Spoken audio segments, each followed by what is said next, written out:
Boa noite a todos. Sejam todos muito bem-vindos à Casa Espírita Luz de Jesus.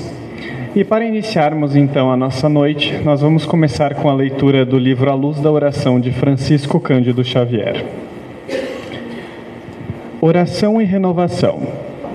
É certo que todo o trabalho sincero de adoração espiritual nos levanta a alma, elevando-nos ao... A súplica. A súplica no remorso traz-nos a bênção das dores. A rogativa na aflição dá-nos a conhecer a deficiência própria, ajudando-nos a descobrir o valor da humanidade. A solicitação na dor revela-nos a fonte sagrada da inesgotável misericórdia. A oração refrigera, alivia, exalta, esclarece, eleva, mas, sobretudo, afeiçoa o coração ao serviço divino. Não olvidemos, porém, de que os atos íntimos e profundos da fé são necessários e úteis a nós próprios. Na essência, não é o Senhor quem necessita de nossas manifestações votivas, mas somos nós mesmos que devemos aproveitar a sublime possibilidade da repetição, aprendendo com a sabedoria da vida. Jesus espera por nossa renovação espiritual acima de tudo. Se erraste, é preciso procurar a porta da retificação. Se ofendeste a alguém, corrige-te na devida reconciliação. Se te desviaste da senda reta, volta ao caminho direito. Se te perturbaste, harmoniza-te de novo. O Mestre confere-nos a dádiva e pede-nos a iniciativa. Nos teus dias de luta, portanto, faze os votos e promessas que forem de teu agrado e proveito, mas não te esqueças da ação e da renovação aproveitáveis na obra divina do mundo e sumamente agradáveis aos olhos do Senhor. Neste momento, então, eu convido todos a fecharmos os nossos olhos e vamos, então, neste momento, fazer uma respiração profunda.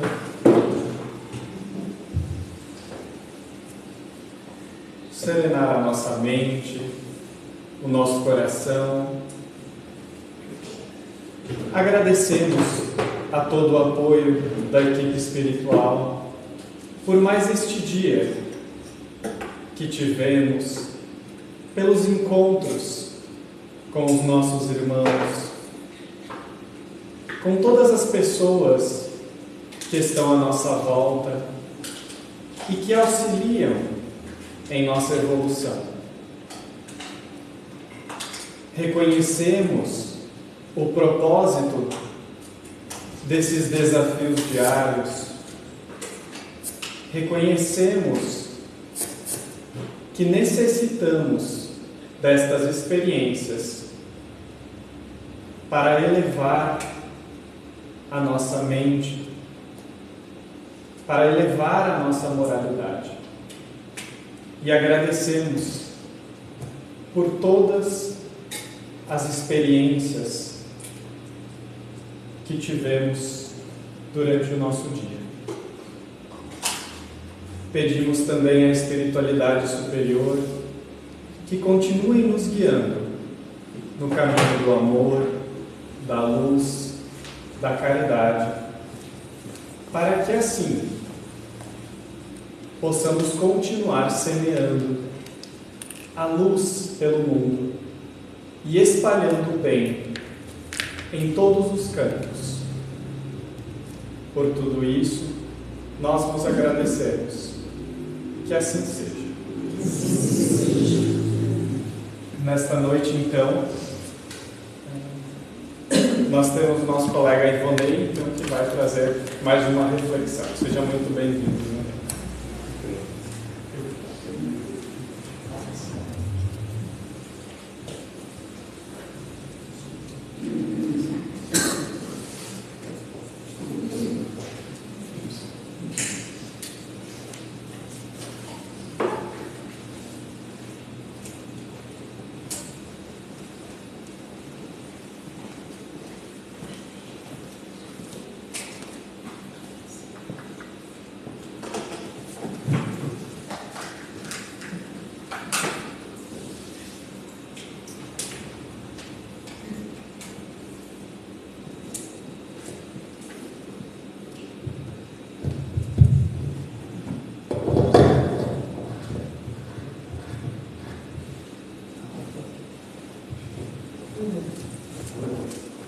Boa noite a todos. Que a paz de Jesus esteja conosco nessa noite. Nas palavras do Mestre, batei a porta e a porta abrir-se-vos-á. Pedi e obtereis. E nesse contexto eu trago então aqui, nessa noite, esse tema, a ferramenta da prece e do Evangelho no lar. Essas duas ferramentas espetaculares, que se fizermos uma analogia no nosso dia a dia, quando precisarmos, em virtude de alguma situação, fazer um canteiro para plantar flores, hortaliças, se nós usarmos somente as mãos para fazer esse canteiro, a gente vai fazer o canteiro, mas vai sofrer um pouquinho. Agora, se nós usarmos uma pá e uma enxada, o nosso trabalho vai ser um pouquinho mais fácil, vai ser um pouco mais leve, mais suave. Então, fazendo essa analogia, eu trago essas duas ferramentas para nós essa noite, a prece e o Evangelho no lar. As referências bibliográficas utilizadas, então, são o livro Evangelho segundo o Espiritismo, o livro Missionários da Luz, o livro Os Mensageiros, o livro Entre a Terra e o Céu, o livro dos Espíritos, o livro Jesus no Lar e palestras de Haroldo Dutra Dias e Cosme Massi. Para iniciar, então, trago aqui então um conceito, para nós entendermos um pouquinho essa questão da prece. Então, no capítulo 27 do Evangelho segundo o Espiritismo, Ação da Prece e Transmissão do Pensamento, o Evangelho nos dirá que a prece é uma invocação mediante a qual o homem entra pelo pensamento em comunicação com o ser a quem se dirige. E Leon Denis nos dirá que a prece deve ser uma expansão íntima da alma para com Deus, um colóquio solitário, uma meditação sempre útil, muitas vezes fecunda, e por excelência o refúgio dos aflitos, dos corações magoados. Então a prece realmente é isso, é aquela forma sincera onde nós nos colocamos diante de Deus, diante de quem a gente queira endereçar essa oração, essa prece, de uma forma espontânea, de uma forma a transmitir aquilo que a gente realmente deseja.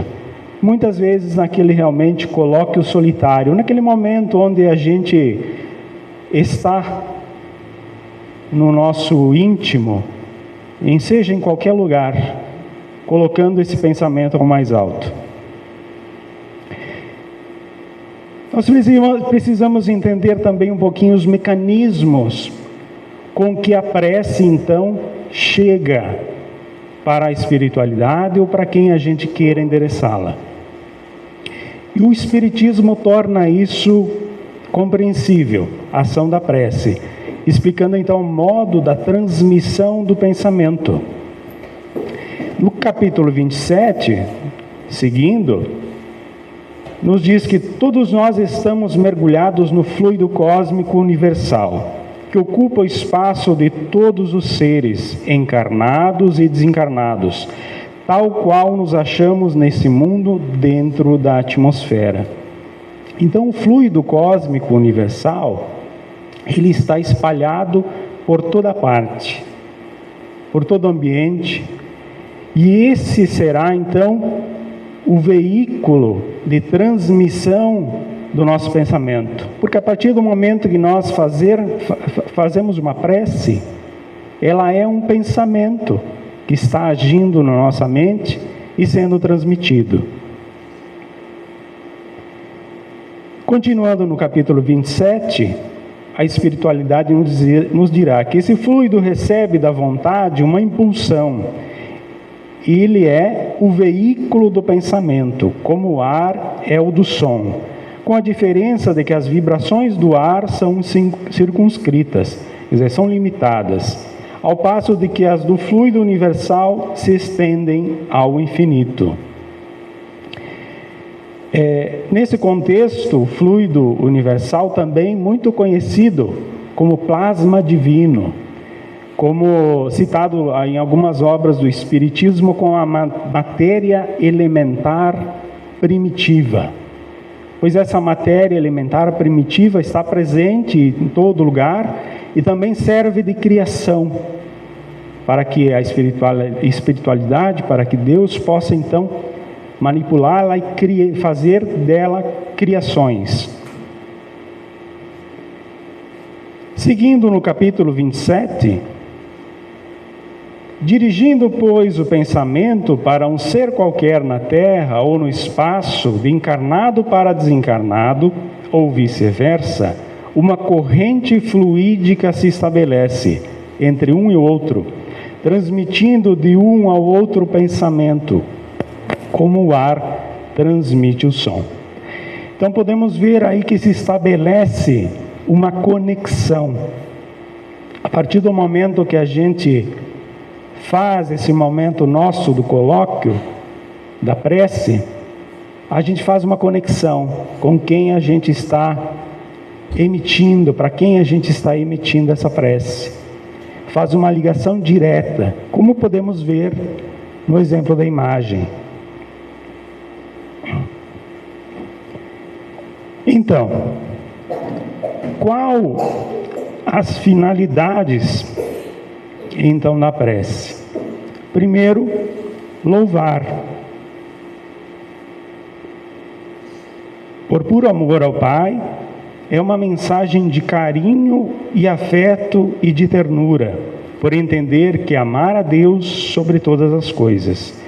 Então precisamos sim louvar esse ser que nos criou, essa fonte criadora que tudo gera, que tudo cria. Esse ser que é a inteligência suprema, a bondade, e que, com certeza, devemos muito a Ele, pois hoje estamos aqui. Pedir. Saber o que pedir e o que se deve e o que não se deve pedir nessa prece. Importante perceber a resposta, que muitas vezes não é o que nós queremos, mas é o que nós necessitamos. Então realmente a gente precisa ter cuidado com o que pede e como pede. E ao mesmo tempo perceber que nem sempre a resposta que nos vem realmente é aquilo que a gente está pedindo. Porque às vezes aquilo que a gente está pedindo não está exatamente, não estaria nos auxiliando. É a mesma coisa que pensar assim, mas eu gostaria muito de ganhar na Mega Sena. Mas e será que se eu ganhasse na Mega Sena, aquele dinheiro realmente eu iria saber administrar? Aquele dinheiro eu ia conseguir realmente fazer coisas boas com ele? Ou ele viria então me prejudicar ainda mais na minha caminhada? Então, esses pontos que a gente tem que refletir na hora de fazer os nossos pedidos. E por fim, então, agradecer. Agradecer aquilo que temos, que recebemos, as oportunidades, os talentos, as bênçãos. Agradecer pelo dom da vida, pelo ar que respiramos. Coisas tão simples, às vezes, que a gente sequer dá conta, mas que nós perceberemos quando nos fazer falta. Aí sim a gente vai se dar conta. Então essas coisas simples do nosso dia a dia, poder levantar de manhã e poder sentir que está ainda encarnado e que tem ainda a oportunidade de caminhar mais um pouco. Então, que possamos agradecer. Direção da prece. Então, quando nós fizemos essa prece, a gente estabelece na prece uma ligação instantânea no campo mental. Porque a partir do campo mental, com os nossos pensamentos, que então irá se estabelecer essa conexão com o fluido cósmico universal, que será então o meio de transporte, para que a nossa prece então possa chegar no local de destino, no local aonde nós endereçamos, para a pessoa que nós endereçamos, seja ela Deus, a espiritualidade maior, ou seja quem estivermos naquele momento intuindo, endereçando. Aí vem 3 partes dentro dessa ligação mental. A vertical, que então será as nossas aspirações elevadas. São aqueles pedidos que nós fizemos para a espiritualidade, as nossas orações para a espiritualidade, que tem um fundo positivo, elevado, onde então, nesse pedido, nós faremos o quê? Uma conexão com quem? Com a espiritualidade maior. Com esses seres que podem então dar um andamento a esse nosso pedido. Podem então conduzir. São aqueles pedidos mais elevados realmente. Quando a gente pensa não só em nós, mas pensa no outro, pensa na humanidade, pensa em tantas outras coisas. Então, esse pedido faz essa ligação e que chegará então à espiritualidade maior. Num sentido horizontal, nós temos então aqueles anseios vulgares, que é aqueles pedidos materiais. É aquele pedido de, eu queria ganhar na Mega Sena. Eu não sou muito bonito, né? Eu não nasci com toda a resolução bacana, mas eu queria ser mais bonito. Eu quero isso, eu quero aquilo, eu quero aquele outro. Esses são aqueles pedidos materiais, aqueles que nos farão ligar com quem? Com espíritos que estão, nessa faixa vibratória do vulgar, com essa faixa vibratória do material, do terra, que ainda nós estamos. E descendente, que é aquele momento que a gente acaba fazendo um pedido inadequado, o petitório inadequado. Mas se eu pudesse, Deus me ajuda, que eu quero afastar essa pessoa da minha vida. Mas ela me faz tão mal. Mas, sabe, são só exemplos. Mas é aquele momento que na verdade a gente quase faz em oração uma reclamação. A gente reclama com Deus de alguma coisa. E aí que é o problema. Com quem nós estaremos nos ligando nesse momento? Com espíritos inferiores. Espíritos que estão numa vibração de ódio, de vingança, que estão querendo prejudicar ou alguma coisa assim, que estão no momento, esses irmãos nossos, que estão num momento de desequilíbrio. E o que acabará acontecendo conosco?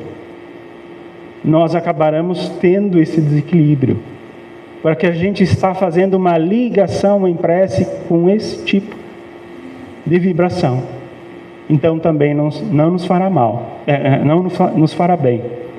Então cuidado quando a gente fizer a prece, para que ela então siga um padrão adequado, para que a gente não caia numa armadilha e esteja vibrando e trazendo para junto de nós espíritos então inadequados também.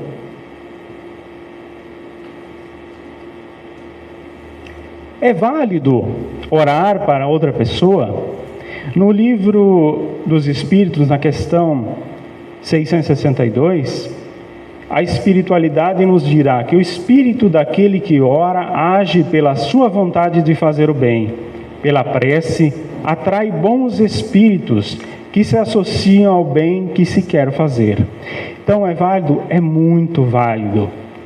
Temos relatos, principalmente nos momentos onde as casas espíritas fazem um trabalho mediúnico, de irmãos que estão em condições difíceis na espiritualidade e que relatam que quando recebem uma prece, essa prece vai até eles como um bálsamo, que os aliviam, que os auxiliam, que os dão um caminho, principalmente aqueles irmãos que por um desatino do momento se abreviaram a própria vida.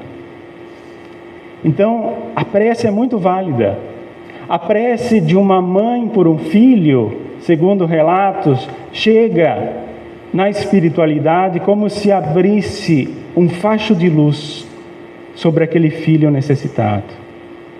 Então vejam como é poderosa essa ferramenta, como é maravilhoso poder expressá-la, usá-la e fazer por meio dela uma forma de podermos fazer bem aos outros, representar em nós e traduzir em caridade para o próximo.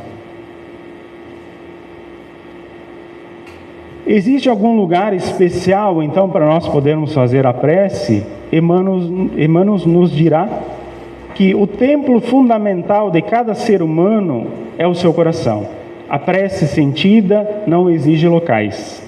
Ninguém pode imaginar, enquanto na terra, o valor, a extensão e a eficácia de uma prece nascida na fonte viva do sentimento. Então, vejam que não há necessidade de um lugar específico. Não precisa ser necessariamente dentro do centro espírita, dentro de uma igreja, seja ela qualquer for. Pode ser na nossa casa, pode ser na natureza, em meio a tantas coisas bonitas, pode ser ao ar livre, pode ser, enfim, não importa. Importa é que nós coloquemos sentimento no momento em que a gente expressa a nossa prece.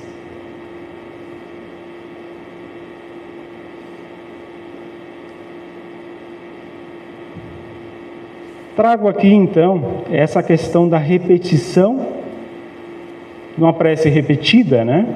E uma prece colocada então com sentimento.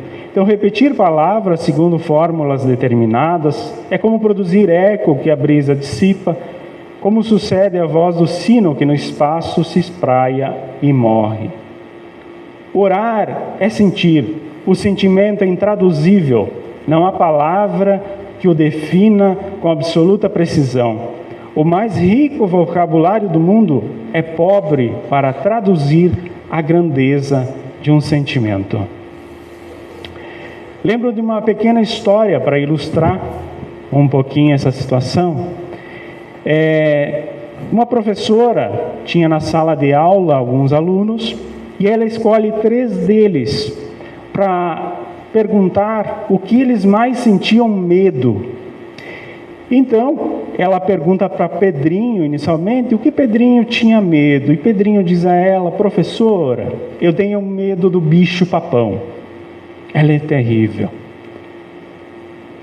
Aí ela olha para Mariazinha e pergunta: Mariazinha, mas e você? Que medo que você tem? E Mariazinha responde a ela: eu tenho medo do homem do saco, porque todo mundo fala que quando ele passa na rua leva as crianças e não devolve mais. Aí chega e olha para Joãozinho. E Joãozinho fala: professor, eu acho que esses 2 são fichinha perto do medo que eu tenho. Eu tenho medo do Malamém.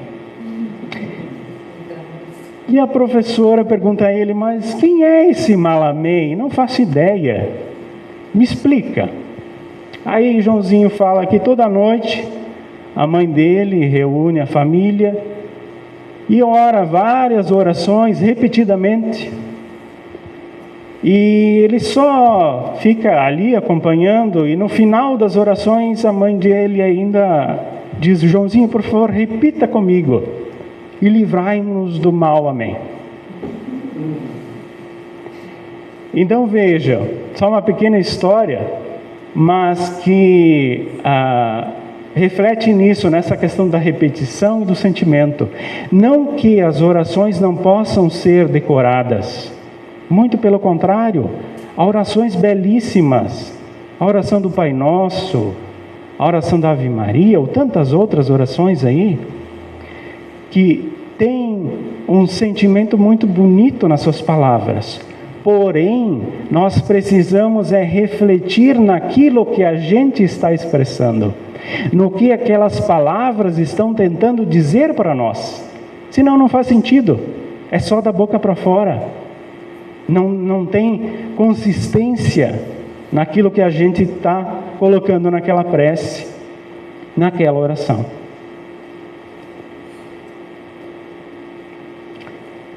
Partindo então agora para o Evangelho no Lar, para essa segunda ferramenta muito importante, que faz uma ligação com a prece, porque também no Evangelho no Lar tem a prece. Então a prece: acende o sol do Evangelho em tua casa, reúne-te com os teus para orar, e jamais triunfarão trevas em teu lar, em tua família, em teu coração, segundo as palavras de Joana de Ângeles. No livro, Ney Lúcio, ele nos trará uma pequena passagem, exemplificando então um pouquinho, como a gente vai poder ver no slide seguinte, que o Evangelho no Lar, ele é muito antigo. Sinto em dizer que não foi o Espiritismo que criou o Evangelho no Lar. Ele é muito mais antigo. E Ney Lúcio vai colocar para a gente agora. No trecho do livro, ele nos diz que Jesus estava na casa de Pedro e aproveitou para ensinar. Simão Pedro: o que faz o pescador quando se dirige ao mercado com os frutos de cada dia? Escolhemos os peixes melhores, ninguém compra o resíduo da pesca. E o oleiro modela o barro, imprimindo-lhe a forma que deseja. E o carpinteiro lavrará a madeira, usará a enxó e o serrote, o martelo e o formão. De outro modo, não aperfeiçoará a peça bruta. E segue. Calou-se Jesus por alguns instantes e aduziu: assim também é o lar diante do mundo. O berço doméstico é a primeira escola e o primeiro templo da alma. A casa do homem é a legítima exportadora de caracteres para a vida comum. Na mesa da tua casa é servido o pão de cada dia que recebes do Senhor. Por que não instilar em redor desta mesa a sementeira da felicidade e da paz, na conversação e no pensamento edificantes? O Pai que nos dá o trigo através do solo, envia-nos a luz através do céu. Mestre, seja feito como desejas.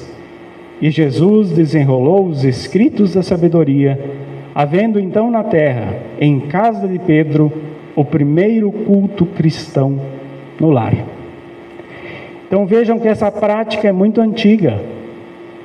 E o Espiritismo veio reforçá-la para demonstrar que é muito importante termos nos nossos lares essa ferramenta que traz para dentro de casa as energias positivas que a espiritualidade então pode nos propiciar. Qual então o conceito? No livro Missionários da Luz, André Luiz, no capítulo 6, então, reunião da família em dia e hora certos para estudo do Evangelho e oração em conjunto. Estudo e reflexão dos ensinos de Jesus, interpretados à luz da doutrina espírita, na qual se utiliza a prece como instrumento de ligação para com Deus.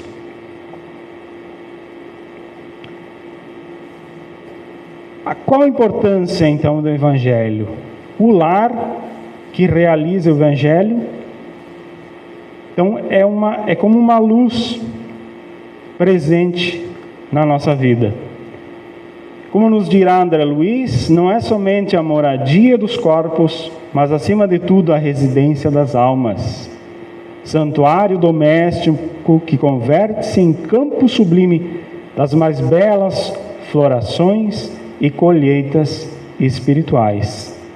Então, se olharmos não só para a parte física do Evangelho no lar, se olharmos para a parte espiritual do Evangelho, o que se desenrola no plano espiritual enquanto nós estamos fazendo o Evangelho no lar, nós poderemos visualizar que, espiritualmente, os espíritos superiores nos acompanharão nesse momento. Nunca estaremos sozinhos naquele momento. Por mais que estejamos só uma pessoa fazendo o Evangelho em casa, espiritualmente estarão nos acompanhando muitos irmãos espirituais, que estão ali para nos orientar, para nos auxiliar, para conduzir os nossos passos naquele momento nosso de reflexão e de oração. Então, assim se desenrola no plano espiritual. E a nossa casa, então, será ali como na imagem, um ponto de luz, um ponto de referência, onde servirá de paragem espiritual para esses espíritos amigos. Servirá esse lar como uma luz que refletirá para outros lares na proximidade. Então vejam que não só fisicamente é importante, o quão essa ferramenta é importante também para o plano espiritual e como ela se desenrola no outro lado.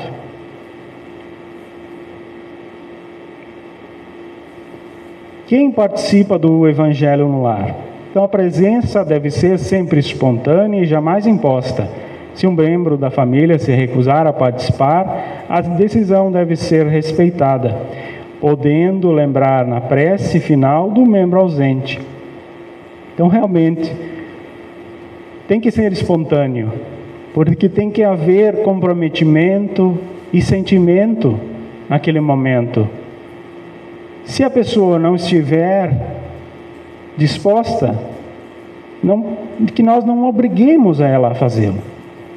Que a gente possa fazer. Então, quem sabe um dia essa pessoa visualizando aquilo que a gente está fazendo, não venha também a nos querer acompanhar naquele momento e fazer o Evangelho conosco. Na questão de livros também, muitas vezes a pessoa diz, mas preciso só usar o Evangelho segundo o Espiritismo? Mas eu tenho meu marido, minha esposa, meu parente que reside junto conosco, que ele é de outra religião e ele não aceita o meu Evangelho. Então não seria de repente mais conveniente eu pegar um livro mais neutro? Desde que eu possa então conviver aquele momento, ok, não vejo problema nenhum. Acho que o importante é trazer a união e trazer a oração, a prece para aquele momento. Importante que seja a Bíblia, seja o Evangelho no Lar, ou seja qualquer outro livro. Importante é estar ali. E se por acaso em algum momento eu esteja fazendo e bate lá uma visita na porta, o que eu faço? Você convida para entrar. Convida para ela participar junto. Se ela estiver disposta, com certeza ela irá participar. Então, um básico roteiro para a gente realizar então o Evangelho no lar é a prece inicial, uma prece simples, curta, feita com sentimento, uma leitura então e comentários de alguma página do Evangelho ou de qualquer livro, como a gente comentou anteriormente, com participação de todos os presentes. A reunião pode ser enriquecida com poesia, uma história, uma narrativa de fatos reais. E para finalizar, então, a prece de encerramento, ocasião que a gente pode orar, então, por aqueles que não puderam estar presentes naquele momento, seja por uma viagem, seja por não poder estar ali.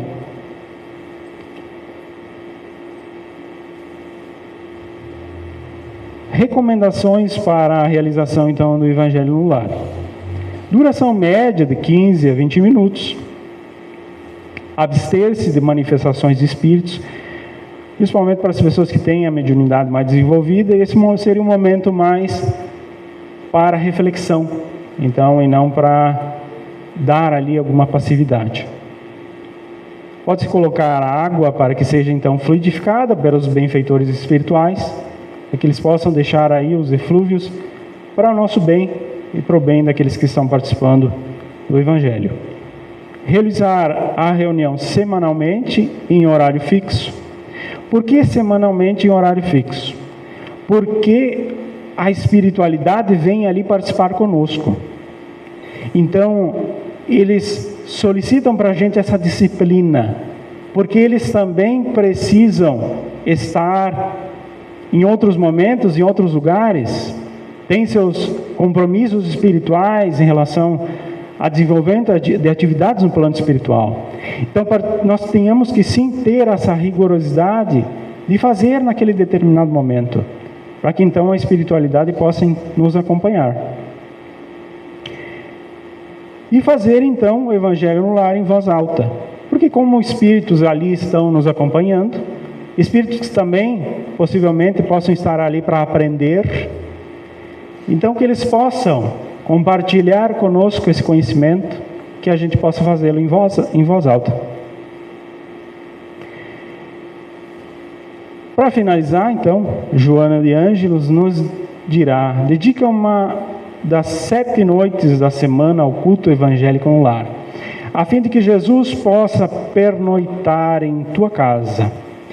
E eu não poderia fazer diferente, falando então de prece de evangelho no lar, fazendo uma prece recebida mediunicamente no dia 24 de dezembro de 1886.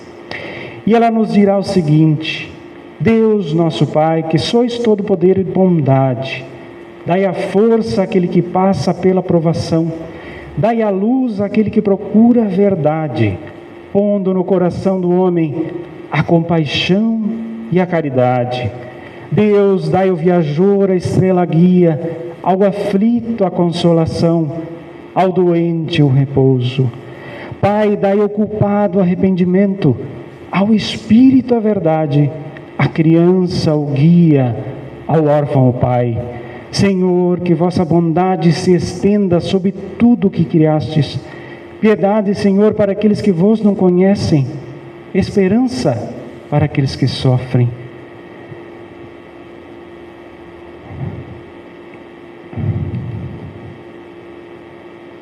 Esperança para aqueles que sofrem. Senhor, fazemos que podemos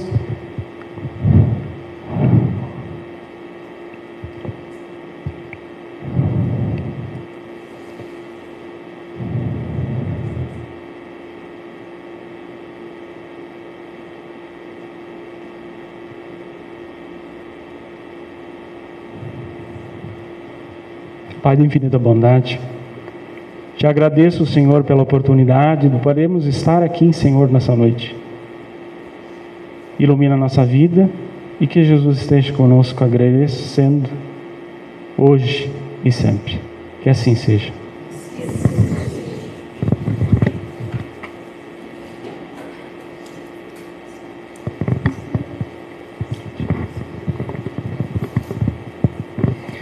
Agradecemos ao Ivonei por essa maravilhosa explanação dessa noite.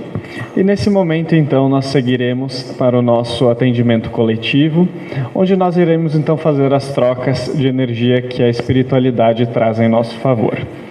Então, eu convido nesse momento os trabalhadores da casa a se posicionarem. Nós vamos baixar as luzes. E vamos então, já iniciando, vamos fazendo uma respiração profunda,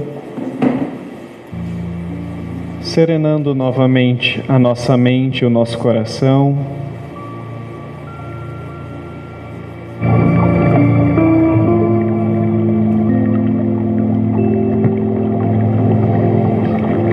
Senhor Jesus, concedeste-nos o abençoado caminho da união contigo.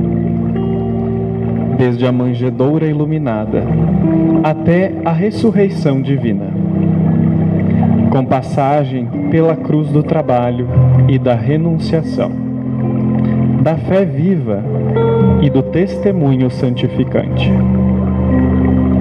Viajores que somos, na estrada redentora que a tua misericordiosa nos desdobra, no campo da vida eterna, rogamos-te, ainda, luz para as nossas sombras, certeza para as nossas dúvidas, esclarecimento às nossas hesitações. Auxilia-nos a aceitar o roteiro que o teu amor infinito nos traça a benefício da paz e da felicidade de nós mesmos. Que o sacrifício seja para nós uma bênção, a luta uma escola de aperfeiçoamento sublime, o serviço a oportunidade salvadora, o obstáculo o ensinamento maior, o sofrimento um mestre sábio e eficaz. Que as nossas dores sejam emissárias de alegrias, que os espinhos da estrada permaneçam adornados de flores para os nossos corações, e que os percalços e lágrimas da senda constituam renovadas esperanças para nossa alma sequiosa da tua luz. Assim te suplicamos, porque a nossa união é alegria para os tristes, vitória para os vencidos, consolo para os desesperados, sementeira de imperecível ventura para quantos prosseguem a retaguarda, aspirando um mundo melhor. Deste modo, Senhor, agradecendo-te a caridade divina, da paz, com que nos felicitas a alma, neste dia de abençoada luz, esperamos que o teu amor viva em nós infinitamente, e a tua misericórdia nos acompanhe em todos os passos da redenção espiritual. Convictos quanto estamos de que em ti encontramos o caminho, a verdade e a vida, com eterna libertação. Cumpra-se em nós a tua bondade, hoje e sempre, que assim seja.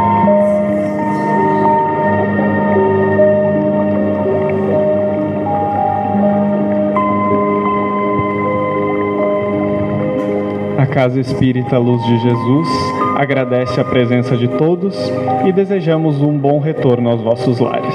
Boa noite.